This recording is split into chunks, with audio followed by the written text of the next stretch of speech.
Hello അസ്സലാമു അലൈക്കും welcome back to my channel. ഇന്ന് ഞാൻ വന്നിട്ടുള്ളത് നല്ല ടേസ്റ്റി ആയിട്ടുള്ള മട്ടൻ ദം ബിരിയാണി റെസിപ്പി ആയിട്ടാണ്. അപ്പോൾ ഇതെങ്ങനെ ഉണ്ടാക്കാൻ നോക്കാം. ആദ്യം തന്നെ ഇവിടെ ഒരു കുക്കറിൽ 3 മുതൽ 4 ടേബിൾ സ്പൂണോളം കോക്കനട്ട് ഓയിൽ ഒഴിച്ച് കൊടുത്തിട്ടുണ്ട്.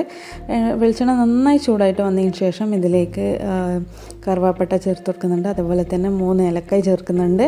7 മുതൽ 8 കറാമ്പ് ചേർത്ത് കൊടുക്കുന്നുണ്ട്. പിന്നെ ഇവിടെ കുരുമുളകും അതേപോലെ തന്നെ ചെറിയ ജീരകവും കൂടി ചേർത്ത് കൊടുക്കുന്നുണ്ട്. ഇതൊക്കെ നന്നായിട്ട് മൂത്ത് വന്നതിന് ശേഷം നമുക്കിതിലേക്ക് ഉള്ളി ചേർത്ത് കൊടുക്കാം. അപ്പോൾ ഞാനിവിടെ എടുത്തിട്ടുള്ളത് വലിയ സൈസ് 3 ഉള്ളിയാണ് എടുത്തിട്ടുള്ളത്. 3 മുതൽ 4 ഉള്ളിയോളം എടുക്കാം. അപ്പോൾ അത് നന്നായിട്ട് വഴറ്റി കൊടുക്കാം. നല്ല സോഫ്റ്റായിട്ട് വന്നതിന് ശേഷം നമുക്കിതിലേക്ക് തക്കാളി ചേർത്ത് കൊടുക്കാം. അപ്പോൾ എൻ്റെ ചാനൽ ആദ്യമായിട്ട് കാണുന്നവരാണെങ്കിൽ ഒന്ന് സബ്സ്ക്രൈബ് ചെയ്യണേ. കൂടെ തന്നെ ബെല്ലൈക്കൺ കൂടി എനേബിൾ ചെയ്യുക. അതിൽ ഓൾ എന്ന ഓപ്ഷൻ കൊടുക്കാനും മറക്കരുത്. അപ്പോൾ നമ്മുടെ ഉള്ളിയൊക്കെ നന്നായിട്ട് സോഫ്റ്റായിട്ട് വന്നതിന് ശേഷം നമുക്കിതിലേക്ക് തക്കാളി ചേർത്ത് കൊടുക്കാം. ഇവിടെ ഞാൻ ചെറിയ സൈസ് തക്കാളി ഒരു 4 മുതൽ 5 തക്കാളിയോളം എടുത്തിട്ടുണ്ട്. നമ്മൾ പുളിക്കനുസരിച്ചിട്ട് എടുക്കാവുന്നതേ ഉള്ളൂ. അപ്പോൾ തക്കാളി ചേർത്ത് കൊടുത്തതിന് ശേഷം നമുക്കിതിലേക്ക് ടേസ്റ്റിനനുസരിച്ചിട്ട് ഉപ്പും കൂടി ചേർത്ത് കൊടുക്കാം.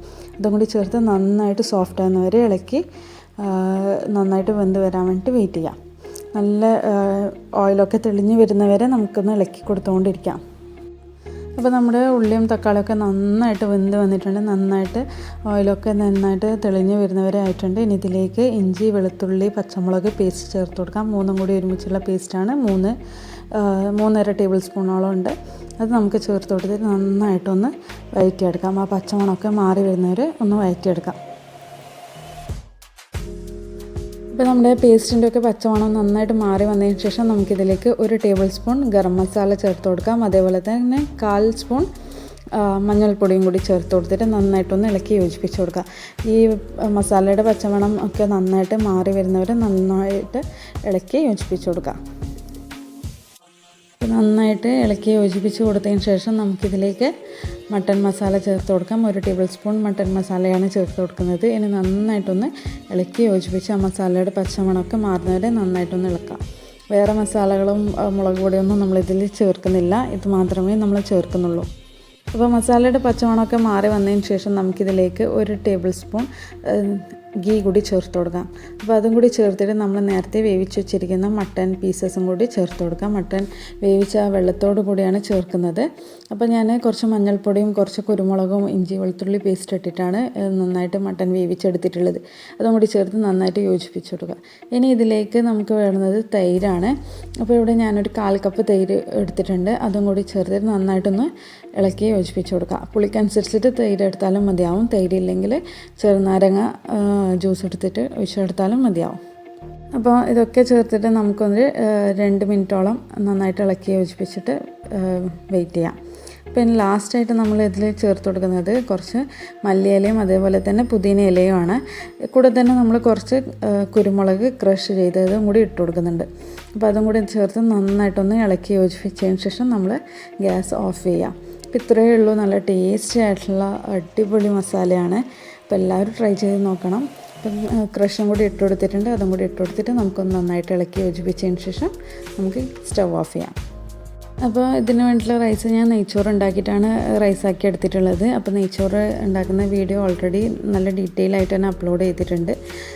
താല്പര്യമുള്ളവർ താഴെ ഡിസ്ക്രിപ്ഷൻ ബോക്സിൽ ലിങ്ക് ഉണ്ടാവും, പോയി കാണണേ.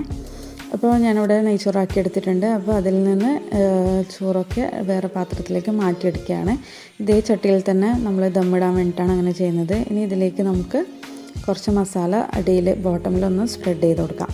ഇതിൻ്റെ മുകളിലായിട്ട് നമുക്ക് കുറച്ച് ചോറ് ഇട്ട് കൊടുത്തിട്ട് ഒന്ന് സ്പ്രെഡ് ചെയ്തിട്ട് ഒരു ലെയർ ഉണ്ടാക്കിയെടുക്കാം.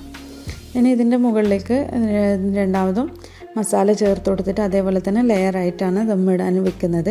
അപ്പോൾ നമ്മൾ ഫസ്റ്റ് ലെയർ ചോറ് ഇട്ട് കൊടുത്തിട്ട് നന്നായിട്ടൊന്ന് സ്പ്രെഡ് ചെയ്തെടുത്തിട്ടുണ്ട്. ഇനി ഇതിൻ്റെ മുകളിൽ കുറച്ച് മല്ലിയിലയും അതേപോലെ തന്നെ പുതിനയിലയും പിന്നെ ഫ്രൈ ചെയ്തെടുത്തിരിക്കുന്ന ഒനിയൻ, കാഷ്യൂനട്ട് ഇതൊക്കെ ഇട്ട് കൊടുത്തിട്ട് നമുക്കൊന്ന് സ്പ്രെഡ് ചെയ്ത് കൊടുക്കാം. അതിൻ്റെ മുകളിലായിട്ടാണ് നമ്മൾ മസാല ഇട്ട് കൊടുക്കുന്നത്.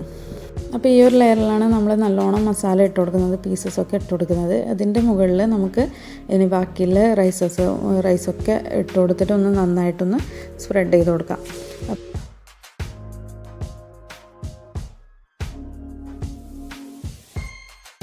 അപ്പോൾ റൈസൊക്കെ ഇട്ട് കൊടുത്തതിന് ശേഷം ഇതിൻ്റെ മുകളിലായിട്ട് കുറച്ച് കറിവേപ്പിലയും അതേപോലെ തന്നെ മല്ലിയിലയും പുതിനയിലയും കൂടി ഇട്ട് കൊടുക്കുക. കൂടെ തന്നെ നമ്മൾ ഫ്രൈ ചെയ്ത് വെച്ചിരിക്കുന്ന ഓനിയനും കാഷ്യൂ നട്ട്സൊക്കെ ചേർത്തിട്ട് ഒന്ന് ഗാർണിഷ് ചെയ്തെടുക്കുക. കൂടെ തന്നെ കുറച്ച് ഗരം മസാലയും കൂടി സ്പ്രിങ്കിൾ ചെയ്ത് കൊടുത്താൽ നല്ല ടേസ്റ്റ് ആയിരിക്കും. അപ്പോൾ ഇത് 10 മിനിറ്റോളം നമുക്ക് ലോ ഫ്ലെയിമിലിട്ടിട്ട് ദം ചെയ്തെടുക്കാം. ഇത്രയേ ഉള്ളൂ. നല്ല ടേസ്റ്റ് ആയിട്ടുള്ള മട്ടൻ ദം ബിരിയാണി ഇവിടെ റെഡി ആയിട്ടുണ്ട്. നല്ല ടേസ്റ്റാണ്. എല്ലാവരും ട്രൈ ചെയ്ത് നോക്കുക. അതുപോലെ തന്നെ ഫ്രണ്ട്സിനും ഫാമിലിക്കൊക്കെ ഷെയർ ചെയ്യുക. വീഡിയോ ഇഷ്ടമാണെങ്കിൽ ലൈക്ക് ചെയ്യുക, ഫ്രണ്ട്സും ഫാമിലിക്കും ഷെയർ ചെയ്യുക. സബ്സ്ക്രൈബ് ചെയ്യാത്തവരാണെങ്കിൽ ഒന്ന് സബ്സ്ക്രൈബ് ചെയ്യണേ. കൂടെ തന്നെ ബെല്ലൈക്കൺ കൂടി എനേബിൾ ചെയ്യുക. അതിൽ ഓൾ എന്ന ഓപ്ഷൻ കൊടുക്കാനും മറക്കരുത്.